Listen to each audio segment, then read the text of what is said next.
नमस्कार मित्रांनो, मी आहे आनंद पवार. तुमचं माझ्या यूट्यूब चॅनलमध्ये स्वागत आहे. आज आपण तीर्थक्षेत्राला जाणार आहोत. प्रथम आपण ज्योतिबाचं दर्शन घेऊ, नंतर महालक्ष्मी करू, नंतर बाळूमामा करू अक्कोळचा. त्यासाठी आपण एस.टी. महामंडळाचे लाल परीने जाणार आहोत. 4 दिवसाचा पास आहे. ते तुम्हाला या व्हिडिओमध्ये सांगेन किती प्राईज आहे ती. त्यासाठी तुम्ही नक्की ट्राय करा लाल परीनं एस.टी. महामंडळाच्या एस.टीनं जाण्यासाठी. चला तर आपण व्हिडिओला सुरुवात करूया.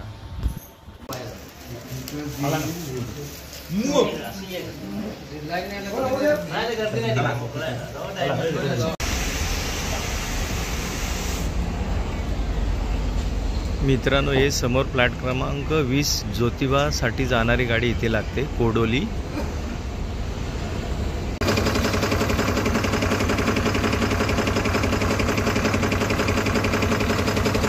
या हॉटेल मंथन आहे. इथं तुम्ही 100 रुपयामध्ये भरपेट जेवण खाऊ शकता. हे समोरच आहे.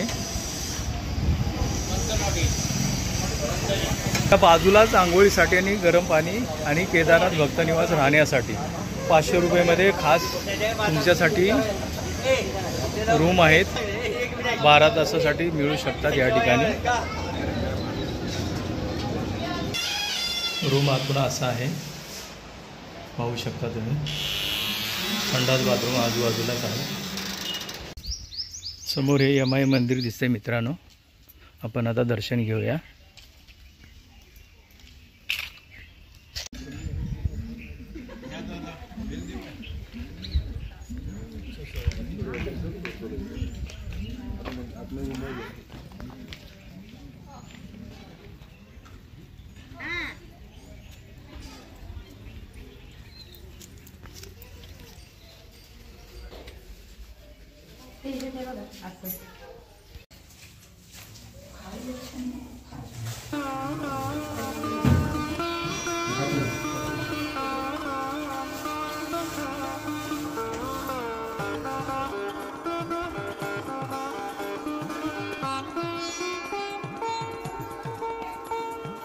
मित्रांनो, आपण आता आलो आहोत ज्योतिबाला. हे समोरचा हा पहिला गेट दिसतोय.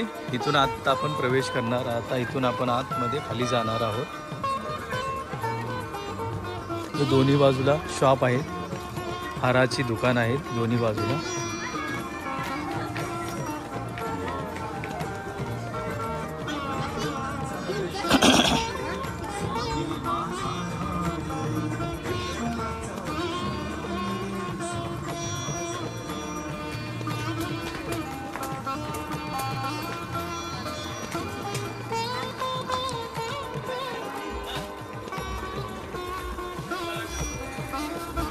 मित्रांनो, आपण आता इथे पेटा याच्यामध्ये आहे. 100चं ताट आहे, ते आपण घेऊया. पैसे दे.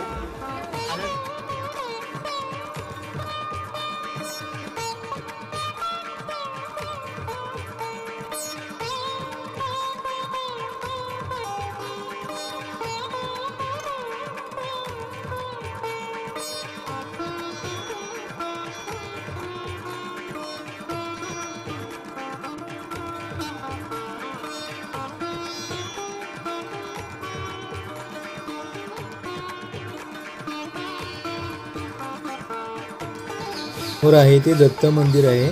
पुरातन काळातलं हे दत्त मंदिर आहे. पाहू शकता तुम्ही.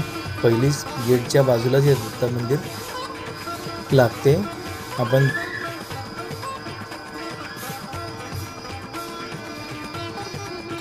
हे समोर काशी विश्वेश्वराचं मंदिर दिसतंय. छोटंसं पुरातन मंदिर आहे.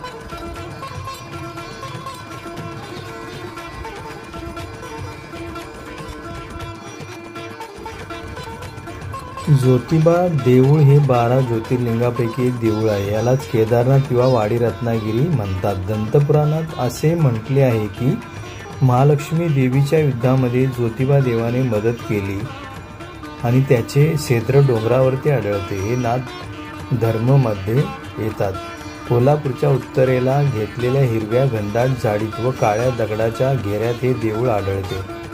1970 मध्ये नवाजिया साया यांनी सुरुवातीला देवळाची बांधणी केली. समुद्र पातळीपासून 330 उंचीवर हे देऊळ आहे. आतील कोरीवकाम हे प्राचीन आहे आणि त्यामध्ये 400 मूर्ती आहेत.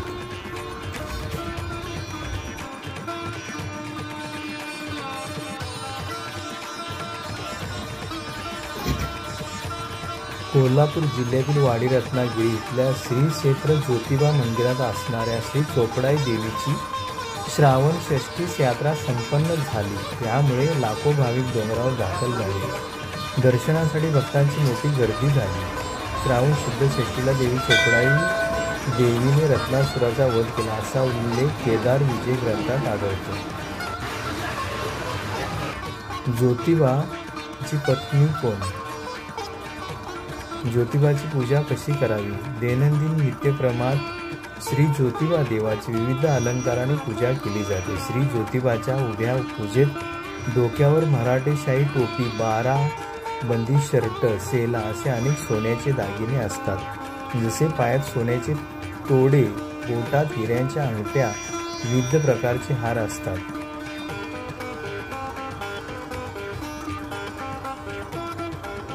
रत्नासुराला कोणी मारले अशी आख्यायिका आहे. ज्योतिबाला केदारनाथाचा अवतार मानले जाते. ज्याने रत्नासूर राक्षसाचा वध केला होता. सासनकाठी हे राक्षसाच्या पत्नीचे नुकतेचे प्रतीक आहे. सर्वात सामान्य समजुती अशी आहे की ज्योतिबा हे भगवान शिवशंकराचे अवतार आहेत.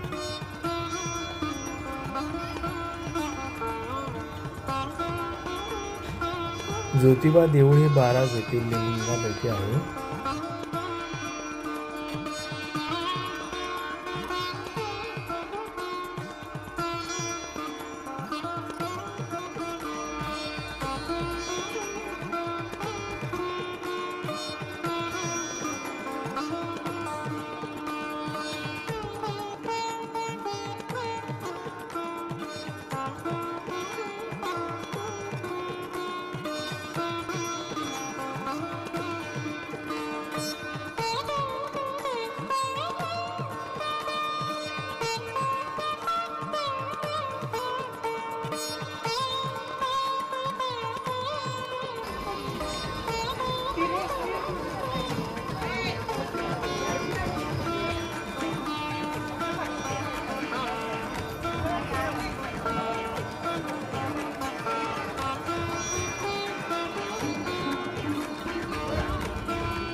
काढली हा. तुम्ही थोडक्यात माहिती सांगा ना मंदिराबद्दल. तिरीचा देव दक्षिणेला बऱ्या भक्तांना सुखी समाधानी ठेवण्यासाठी. तर काही लोकांना तिकडे जायला जमत नाही. बरोबर. एवढ्या लांब. त्यामुळे स्वतः केदारनाथ इथून स्ट्राईक झाली आणि सगळ्यांना त्यांनी भक्तिमय वातावरण असं ठेवलेलं आहे. सुख समाधानमध्ये ठेवलेलं आहे. आणि ही 12 ज्योतिर्लिंगापैकी एक मंदिर आहे. म्हणजे इथं आल्याच्या नंतर 12 ज्योतिर्लिंगाचं पुण्य मिळतं. इथं आल्यानंतर 12 दर्शन घेतल्यानंतर 12 ज्योतिर्लिंगाचं पुण्य भक्तांना सगळ्या लोकांना प्राप्त होतं. ही सगळ्या भक्तांना थोडक्यात माहिती. तुमचं नाव काय? रामदास शिंदे. तोपेबद्दल जरा माहिती सांगा ना. तोपेबद्दल तोप का ठेवलेली आहे? ती पूर्वीपासून आहे. पूर्वीपासून आहे. पालखी निघाली. हां. 15 मिनिटं बसते. मग ह्याच्यामध्ये काय गुलाल खोबरं टाकतात काय? तोपेमध्ये दारू गोळा भरतात. पालखी आत जी उचलली तेवढी तोप उडते.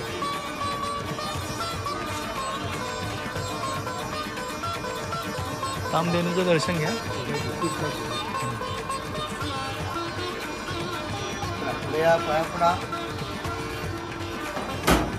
कामच